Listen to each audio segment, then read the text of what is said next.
Nah, di hasil dan pembahasannya sendiri, di sini ada dua data yang saya analisis. Data yang saya analisis itu di bagian kiri, sedangkan data dari jurnalnya itu di sebagian kanan. Di sini bisa dilihat untuk datanya itu hampir mirip, 90% hampir mirip semuanya, tapi ada data-data yang mungkin berbeda ketika saya analisis. Nah, untuk raw profilnya sendiri itu di sini sama-sama nol. Di sini untuk lombok barnya sendiri itu status gizi tertingginya itu berada di 0,496%. Sini itu sama, untuk angkanya itu 0,496%. Untuk lombok tengahnya sendiri itu berada di stunting juga sebesar 0,517. Di sini juga datanya sama. Untuk Lombok Timurnya itu berada di 0,504% dan seterusnya.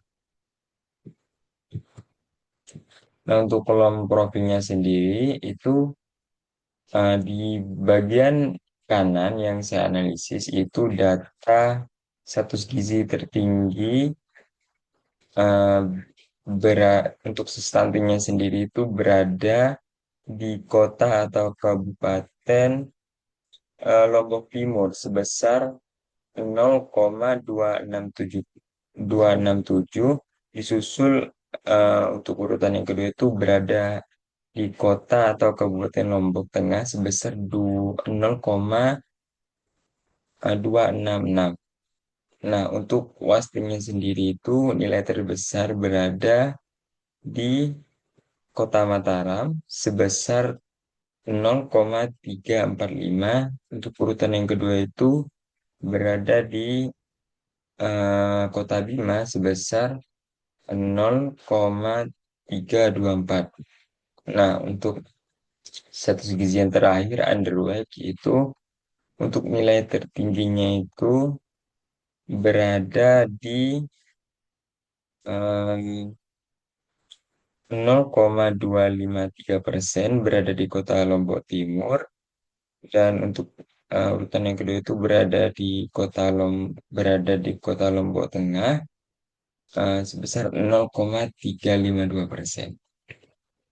Nah, untuk di jurnalnya sendiri itu sebenarnya hampir mirip, cuman ada beberapa data yang mungkin berbeda ketika saya analisis ulang.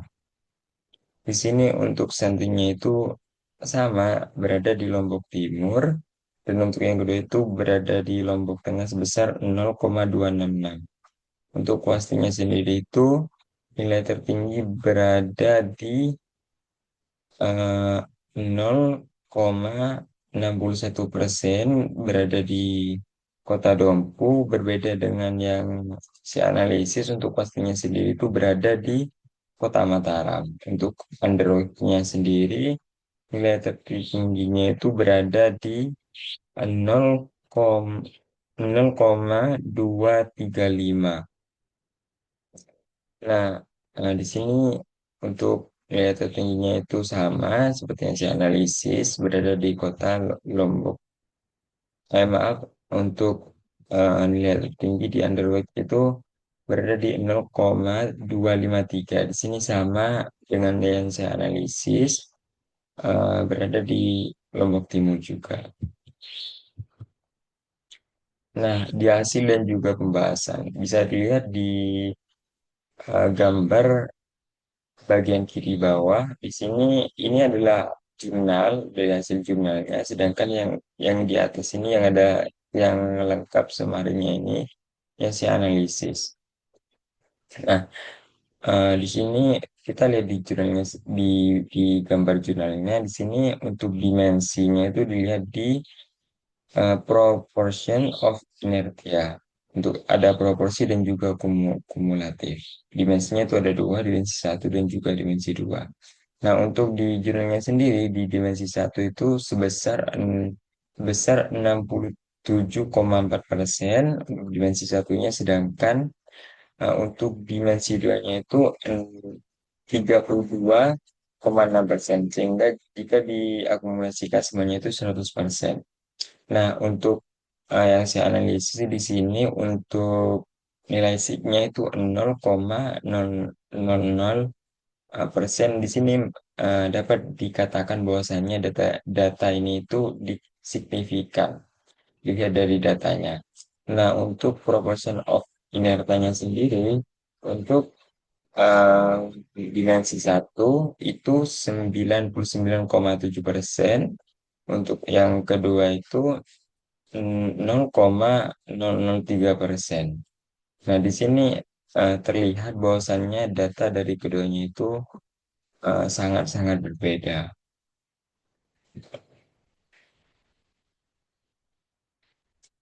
Nah, untuk overview raw point.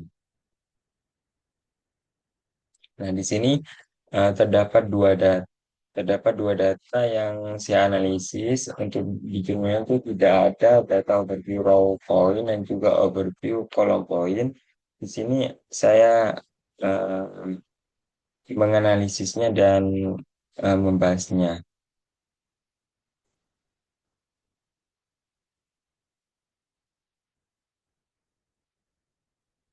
Nah, di sini eh, berdasarkan tabel overview row dan overview column point dapat dijelaskan bahwasanya hubungan antara kategori dari sisi row, kabupaten atau kota terlihat bahwasanya kontribusi terbesar pada dimensi satu berasal dari Sumbawa sebesar 0,564 dan Dombu 0,425. Sedangkan pada dimensi 2 itu kontribusi terbesar berasal dari Lombok Tengah 0,227. Hal ini menunjukkan bahwasannya perbedaan utama antara daerah lebih banyak dipengaruhi oleh Sumbawa dan Dombu pada dimensi satu, sedangkan Lombok Tengah berperan dalam pembentukan dimensi 2. Sementara itu, dari sisi kolom status gizi, kontribusi terbesar pada dimensi satu berasal dari stunting sebesar 0,562, dan untuk urutan kedua itu wasting, dan yang terakhir itu underweight.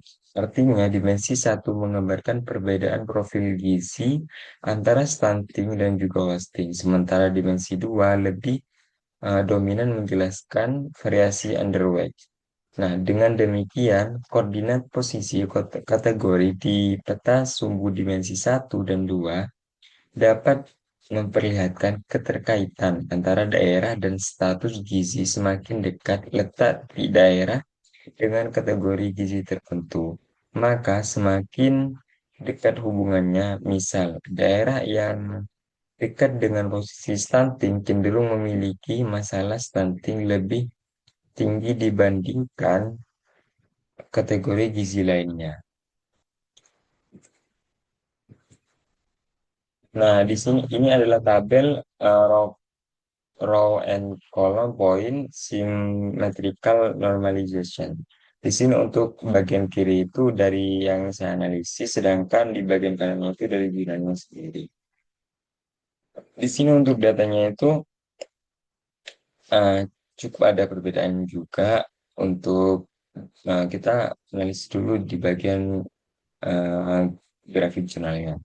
Di sini untuk wastingnya itu cenderung berdekatan dengan Kota Bima, Dompu, Kota Kota Bima, Dompu dan juga Bima, serta Sumbawa Barat. Sedangkan untuk stuntingnya sendiri itu cenderung berdekatan dengan eh, kota atau Kabupaten Lombok Tengah, Lombok Lombok Timur, dan juga Lombok Utara. Sedangkan untuk underworld-nya sendiri itu cenderung berdekatan dengan Lombok Barat, Kota Mataram, serta Sumbawa. Nah, di sini eh, yang saya analisis itu terdapat perbedaan.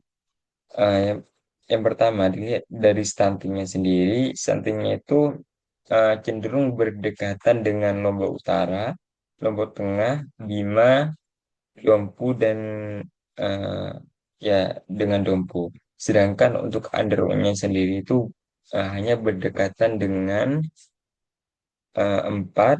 Yang pertama itu Dompu, Dompu ini setengah, Lombok, Lombok, Lombok Timur, Lombok Barat, serta Sumbawa.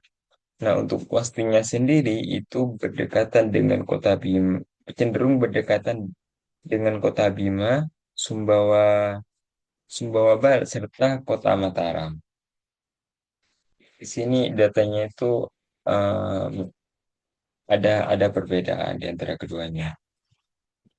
Nah, critical review terhadap artikel.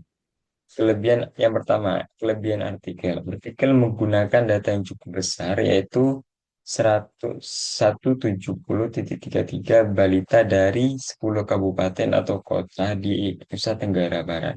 Sehingga hasil representatif metode analisis korespondensi tepat karena sesuai dengan data kategorikal dan mampu memvisualisasikan hubungan antara variabel.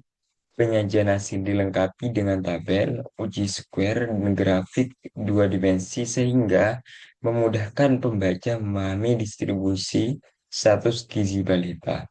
Nah, untuk kekurangan dari artikel ini adalah ketersediaan data masih terbatas hanya pada tahun 2021 sehingga tidak dapat menggambarkan tren jangka panjang.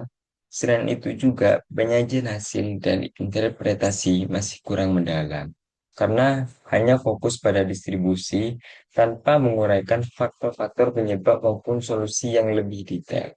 Nah, untuk yang dapat saya pelajari di sini adalah artikel ini membahas pemahaman bahwa analisis korespondensi dapat digunakan dalam bidang kesehatan masyarakat, memetakan masalah gizi. Pembahasan juga dapat mempelajari bagaimana data kategori disusun dalam tabel kontingensi, diuji dengan C-square, lalu divisualisasikan untuk melihat hubungan antara eh, wilayah dan juga status gizi balita. Untuk sarannya sendiri itu, penelitian berikutnya sebaiknya melibatkan data lebih dari 1 tahun agar hasil komprehensif serta memperbaiki penyajian hasil dan interpretasi agar lebih mendalam. Serta perlu juga ditambahkan variabel pendukung seperti sosial ekonomi, pola makan, pola hidup, kebijakan yang lebih spesifik sesuai karakteristik kabupaten atau kota. Nah, untuk kesimpulannya, bahwasannya artikel ini menganalisis data gizi balita Nusa Tenggara Barat sebanyak 170,33 balita. Data ini cukup banyak. Nah, menggunakan analisis korespondensi, hasil utama ini menunjukkan bahwasannya stunting sebagai masalah terbesar, posting paling sedikit, serta Lombok Timur tercatat dengan jumlah kasus tertinggi dibandingkan kabupaten atau kota lainnya. Dari analisis yang saya lakukan di SPSS, terdapat kesamaan pada beberapa hasil utama tersebut. Tapi juga muncul ketidaksamaan data dengan yang disajikan di artikel. Hal ini menunjukkan adanya kemungkinan perbedaan dalam pengolahan atau interpretasi data, sehingga perlu memeriksa lebih lanjut agar hasil analisis lebih konsisten. Nah, mungkin itu saja yang dapat saya sampaikan. Kurang lebihnya mohon maaf. Wassalamualaikum warahmatullahi wabarakatuh.